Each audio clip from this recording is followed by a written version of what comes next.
Solid as a Rock, written by Angelina Gut and narrated by Chad Poulsen of Visceral Imagination. We hope you enjoy this tale.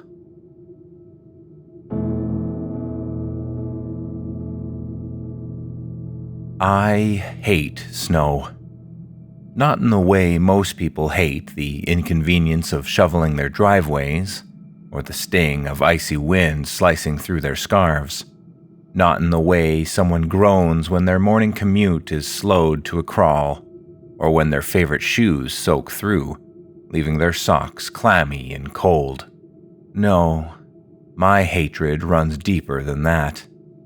Bone deep. Marrow deep. Settling into the cracks of my ribs like frost that never thaws. Most people love snow. They welcome it, yearn for it even. Their faces light up the moment the first flakes begin to fall, delicate as whispers, like the world itself is speaking some long-forgotten lullaby. Snow is magical to them, a crystalline promise of laughter, snowball fights, sledding, hot chocolate, and rosy cheeks. It's pure. It's soft. It blankets the world in an illusion of peace, quieting everything beneath its frozen touch. But snow lies. It's not pure. It's not soft. And it is anything but peaceful. To me, snow is heavy. It isn't weightless, isn't gentle. It presses down, smothering, relentless. A cold so thick it claws its way into your chest and stays there, pulsing with an icy rhythm. Snow buries. It doesn't blanket. It doesn't make things disappear. It preserves them, traps them beneath layers of frozen stillness where they cannot decay, cannot move, cannot breathe. The first snow came today. I knew it before I even opened my eyes. The air in the room was different, sharper. The faint light leaking through the curtains tinged with that sickly glow that only happens when snow coats the ground. For a moment, I let myself lie there in bed, staring at the ceiling, heart thudding slow and heavy in my chest. Then I made myself look. I pulled back the curtain with shaking fingers, the fabric colder than it had any right to be. And there it was, soft white flakes tumbling lazily from the sky, spinning and spiraling as if mocking me with their innocence. The world outside was already coated in an untouched layer of white, the kind that children can't resist throwing themselves into, their laughter ringing out as they ruin the pristine surface with snow angels and footprints. I stood there, gripping the windowsill like it was the only thing tethering me to reality, staring at the scene beyond the glass. My neighbors' kids were already out there, their bright coats and hats clashing against the muted landscape. They shrieked and laughed, pushing each other down and flinging snow into the air like confetti. Their joy was tangible, infectious, but it didn't reach me. It never does. Because to me, snow isn't joy. It isn't innocence or magic or nostalgia. It's suffocating. It's drowning. Snow means death. It means him. I turned away from the window before the memories could claw their way up from where I'd buried them, shoving them back into the dark corners of my mind where they belonged. But it didn't matter. It never does. Snow has a way of dragging everything out of hiding, no matter how deep you've buried it. I hate snow. I hate ice more. And skating. God, do I hate skating. My friends never understand why I always have an excuse ready when they ask me to join them at the rink. They think I'm clumsy or shy, that I don't want to embarrass myself by falling on the ice. They don't know that I haven't set foot on a frozen lake in years. Not since that day. The day I let my brother die. You see, ice is like snow. It lies. It's cruel, deceptive, and it doesn't care about you. It doesn't care who you are or what you love. It will crack beneath your feet just the same. I used to love it, ice skating. I loved the way the air felt colder on the lake, sharper against my cheeks as my skates glided over the surface. I loved the sound of blades cutting through the ice, the way it echoed into the winter air. It made me feel free, weightless, like I could outrun anything. Until I couldn't. Now the thought of it sends a shiver crawling down my spine. Not the good kind. The kind that tightens your throat and pricks at your skin like needles. The kind that reminds you you're not free. Not weightless. You're heavy. And no matter how far you run, you can't escape what's already inside you. I should have known better. I should have seen it coming. But I didn't. I replay it constantly, like a film strip spliced together wrong. Frames skipping, blurring, jerking back and forth. It's never the same. Not exactly. My memory twists and mutates, warping with every replay until I can't tell what's real and what my mind has stitched together in its endless, merciless looping. Sometimes I see his hand, pale and trembling. His fingers claw at the underside of the ice, so close that I think I could touch them if I just reached out far enough. I watch them scrape and slip, leaving faint streaks on the frost-glazed surface before they vanish into the black water below. Other times I see his face, distorted, ghost-like, a pale smudge beneath the icy veneer. His eyes are wide, wild, filled with terror that pierces straight into my soul. His mouth opens and closes in desperate, frantic motions, trying to scream, trying to speak. I can't hear him. The water swallows every sound, muting his cries, but I feel them. I feel the words clawing at my chest, pressing into me, suffocating me. Then there are the times when he's not there at all. In those memories, there's only the ice, that jagged, gaping hole, dark and endless, like a wound carved into the heart of winter itself. The water churns beneath it, cold and slick and alive, beckoning, calling. I stare at it for what feels like hours, waiting for him to resurface, waiting for his hand, his face, his scream. But nothing comes. Just the wind howling across the frozen expanse, the trees groaning under the weight of snow, and the deafening emptiness of a world without him in it. But the worst version, the one that haunts me long after I've forced my eyes open, gasping for air like I've been the one drowning, that's the version where I see myself. I'm on the shore, just standing there, watching. In that version, I don't run to the hole. I don't throw myself down to claw at the ice or scream his name until my throat tears.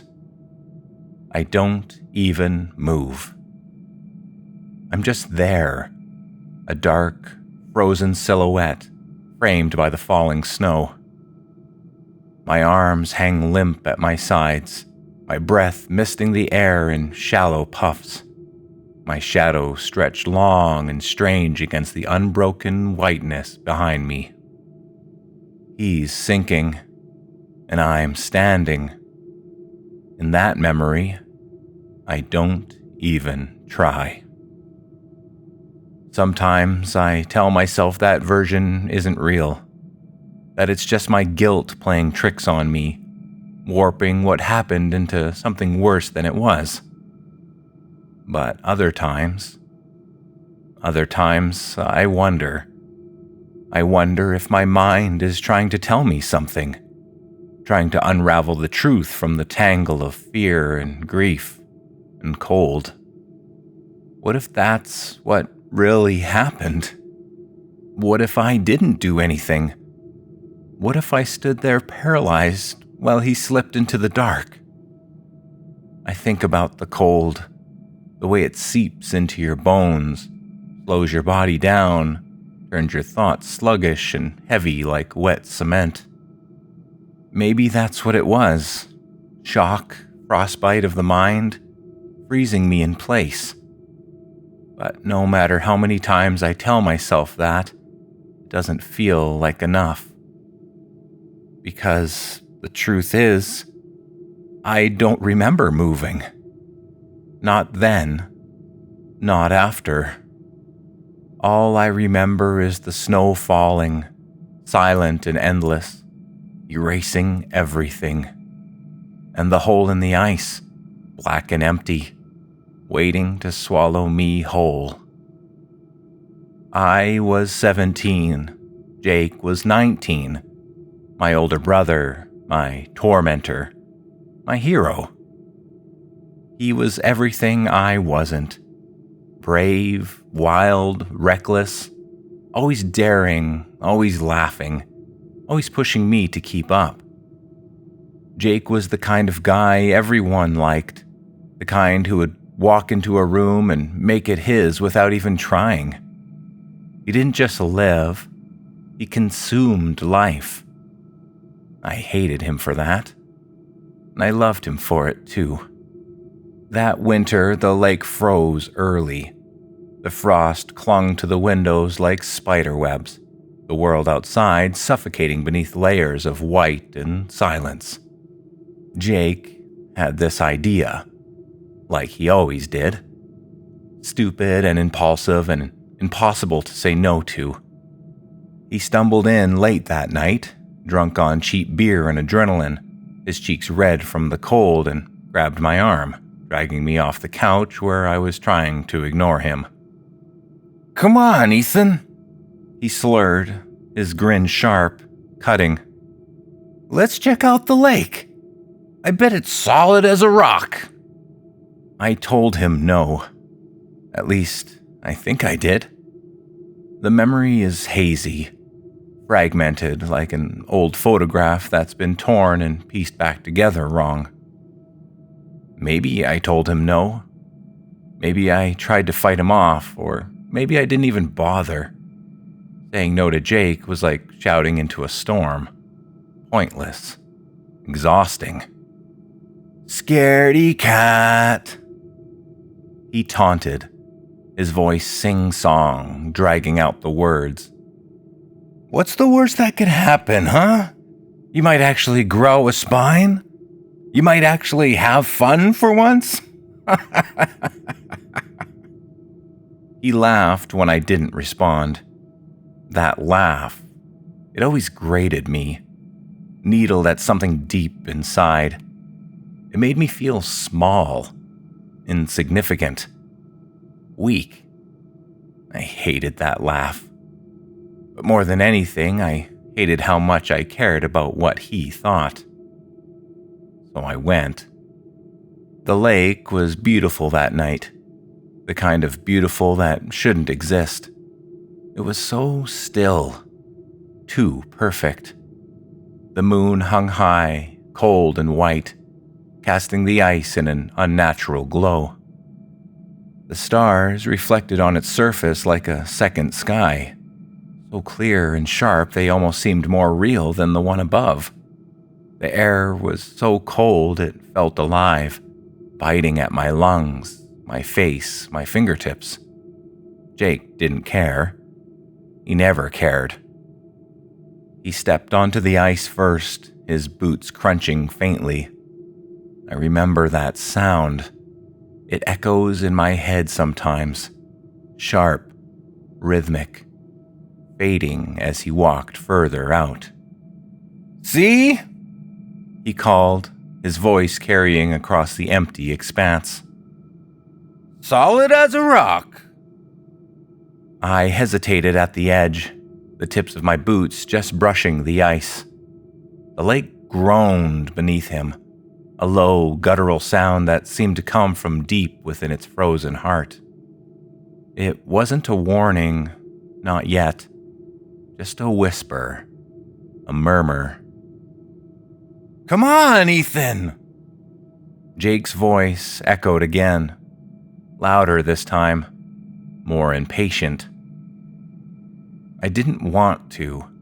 Every nerve in my body screamed at me to stay where I was, to turn around, go back. But then I heard it. His voice in my head, the teasing, the ridicule, the words that had always cut deeper than they should have. So I stepped forward. What happened after that? It's hard to say. I remember flashes, fragments, but when I try to hold on to them, they slip away, like trying to grab water with my bare hands. I think he was running, laughing maybe, his boots skidding against the ice in wide, clumsy arcs. I can still see the grin on his face, that cocky, reckless grin that made you want to hit him and follow him all at once. Then, the sound. A crack, sharp, sudden, splitting the air like a gunshot. I remember him freezing mid-step. His grin faltered, then vanished. His head snapped towards me, and for the first time in my life, I saw fear in his eyes. "Jake!" I think I said, or maybe I screamed it. Maybe I didn't say anything at all. And then he was gone. The water swallowed him so fast it didn't seem real. One moment he was there, larger than life, and the next he was nothing. Just a jagged hole in the ice, black and gaping. I know I moved. I must have. I think I dropped to my knees, crawling toward the hole, the ice groaning beneath me with every shift of my weight. I think I saw him beneath the surface, his arms thrashing, his face a pale, distorted smear in the dark water. But the details blur. Sometimes I remember reaching out, my fingers brushing the edge of the ice. I remember him looking at me, his eyes wide, his mouth opening and closing in frantic, soundless pleas. "Help me." Other times, I remember standing on the shore, watching from a safe distance, my feet frozen to the ground. I see myself, motionless, useless, a shadow against the snow. Which memory is real? I don't know. I can't know. My mind plays tricks on me, warps the truth into something unrecognizable. Maybe it's trying to protect me, or maybe it's punishing me. The only thing I know for sure is that he didn't come back. The ice closed over him, slow and deliberate, as if the lake was swallowing him whole. The silence was suffocating. Absolute. I don't remember standing up. I don't remember walking back. I don't even remember how I got home. But sometimes in my dreams, I hear the ice cracking. I hear the water churning, the low, mournful groan of the lake as it claimed him. And I see him, just beneath the surface, his hand reaching for me, his eyes full of something I can't name. And I wonder, did I let him die? They never found his body. The police were baffled. They said it was the current, that the water had carried him too far beneath the ice to recover. They speculated that the thaw had broken up the surface enough to drag him deeper, far beyond where the ice had cracked. They called it a tragic accident, just another story of a winter gone wrong, of a moment of recklessness that cost a life. They said they'd search again when the weather warmed, but they never did. The search was called off after a few weeks. They chalked it up to bad luck. Nature, they said, had taken him. Nothing more, nothing less. No one ever questioned me. They didn't need to. I was the quiet brother, the one who stayed home, kept to himself, the one who wasn't as adventurous as Jake, who didn't chase thrills or take risks, the one who'd always been the good kid, the one who would never do anything wrong. No one doubted me. Why would they? I told them he fell. I told them I tried to save him but couldn't. I told them the ice had broken and he went under too fast. That it happened in a blink, before I could do anything. They believed me. Why wouldn't they? The story was easy enough. It fit the narrative. A tragic accident, a lost life, the kind of thing that happens every year. Something no one can stop. People moved on quickly, as people do. They whispered their condolences, said things like, "I'm sorry for your loss," and left me alone with my guilt. But that's the thing about guilt. It has a way of settling inside you, of festering until it becomes something darker, something you can't shake off. I thought I would feel relief once it was over, once the search was done and the questions stopped coming. I thought I would feel relief once it was over, once the search was done and the questions stopped coming. I thought that when they closed the case, I could let it go, pretend it never happened. But I couldn't. I didn't want to. The truth is, I wanted him gone. I wanted him to drown. I wanted the world to stop spinning in his favor, for him to finally fall from that pedestal I'd never been able to reach. I wanted him to feel fear the way I had.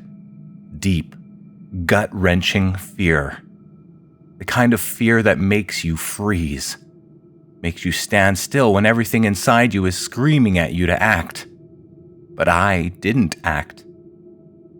I don't even know if I could have. Maybe the truth is, I froze, just like I had when I saw him slipping beneath the ice. But the truth feels too ugly to admit, too raw to bear. I try to push it away, bury it deep under layers of time and distance, but it's always there, always hovering at the edges of my thoughts, crawling beneath the surface like something that won't stay dead. I didn't jump in after him. I didn't try to save him. I don't recall making the decision. I don't remember consciously choosing to stand back. It just happened. But then I remember his face, the way his eyes locked onto mine, wide with panic. I see it so clearly now. How desperate he looked. How his hands reached for me like he thought I could help him.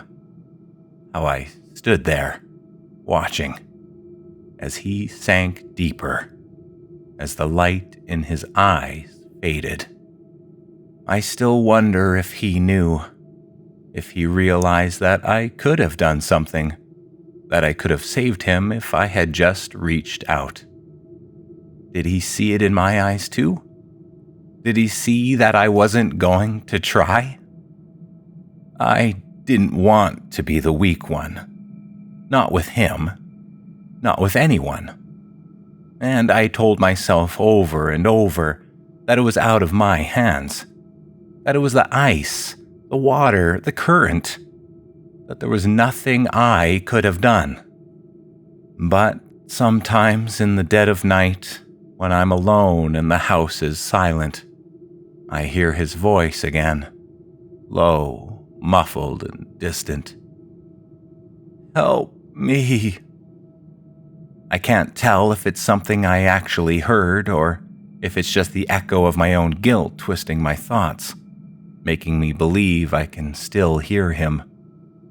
But it doesn't matter. The damage is done. The weight is there and I can't shake it off. I didn't tell anyone the truth. No one will ever know what really happened that night. And maybe that's for the best. Maybe I'd rather live with the lie than face the reality of it. Sometimes I think I see him. Not in the way you'd expect. Not as some ghost that drifts through walls or lingers in the corners of rooms. No, it's more subtle than that. It's in the way the shadows move when I'm alone, in the flicker of light that catches the surface of the ice just right, making it look like something is shifting beneath it. Sometimes it's in the cracks, the way the ice seems to fracture and break under its own weight, like it's holding on to something just below the surface. And other times, it's in the spaces between the snowflakes, like his presence is woven into every flake that falls from the sky. I can't escape him. There's a mirror in the hallway that I can't stand to look at. I avoid it at all costs, but sometimes I pass by it on my way to the kitchen, or when I'm too lost in my own thoughts. Every time I do, I see him instead of me. I see him there, in the glass, his face pale and distorted, his eyes wide and glassy, like the last image he must have seen before he sank beneath the water. It's not the face I remember. It's something else, warped, twisted like the ice itself had stretched his features into something unrecognizable. His reflection haunts me. It's not the way he was before, laughing, alive, full of life. No, it's the way he must have looked in those final moments when he realized it was too late. The way his eyes must have searched mine, looking for help that never came. The way his fingers must have scraped against the ice, desperately trying to hold on. He's always watching. Always waiting. His eyes are cold now. Empty. Like the lake that took him. Like the dark water that swallowed him whole. There are nights when I wake up shivering, and I feel it. His gaze heavy and unrelenting, staring at me from the dark. Sometimes when I close my eyes, I can still feel the weight of it, pressing down on me, suffocating me. And sometimes I swear he speaks to me, not in words, not in the way people do, but in other ways, in whispers, in the creak of the ice as it shifts beneath the weight of time, in the howl of the wind that screams through the trees. It's always the same name, my name. Sometimes I hear it clearly like a breath against my ear, soft and slow. Other times it's faint, a murmur on the edge of my mind, just out of reach. But it's always there, always calling me, asking me why. Why didn't I help him? Why did I just stand there? Why didn't I jump in after him? I never answer. I can't, because I know the truth, and so does he. He knows what I did, what I didn't do. I can feel it in the silence, in the air, in the cold.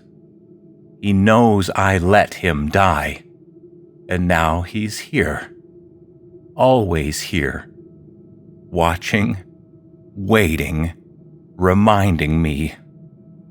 Sometimes I think that if I could just apologize, if I could just say the words, maybe it would stop.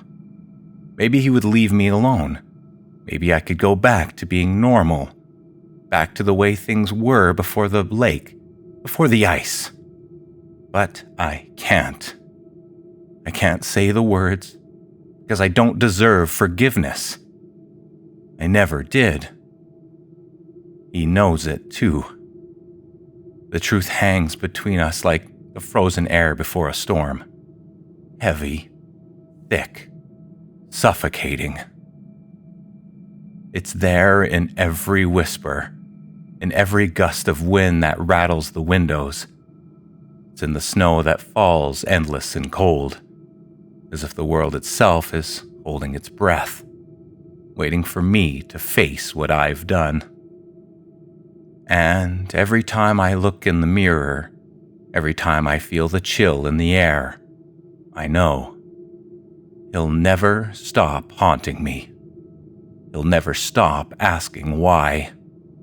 Because it wasn't the ice that took him. It wasn't the water. It was me. I never left. Not really. I thought I could bury it all. Hide it under the snow, pretend it was a memory that could fade with time. But the truth is, I never stopped watching him sink. I never stopped letting him drown. Now I feel him everywhere. In the falling snow, in the cold spaces between the silence, in the shadows that stretch too long in the dark.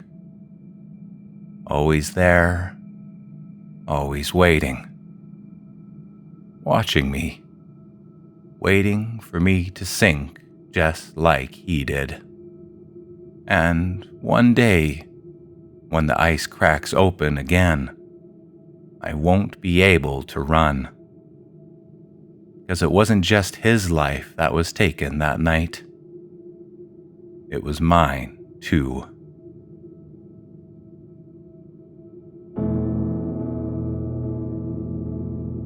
Thank you for listening. If you enjoyed this narration, then please leave a like and consider subscribing for more Tales of the Night.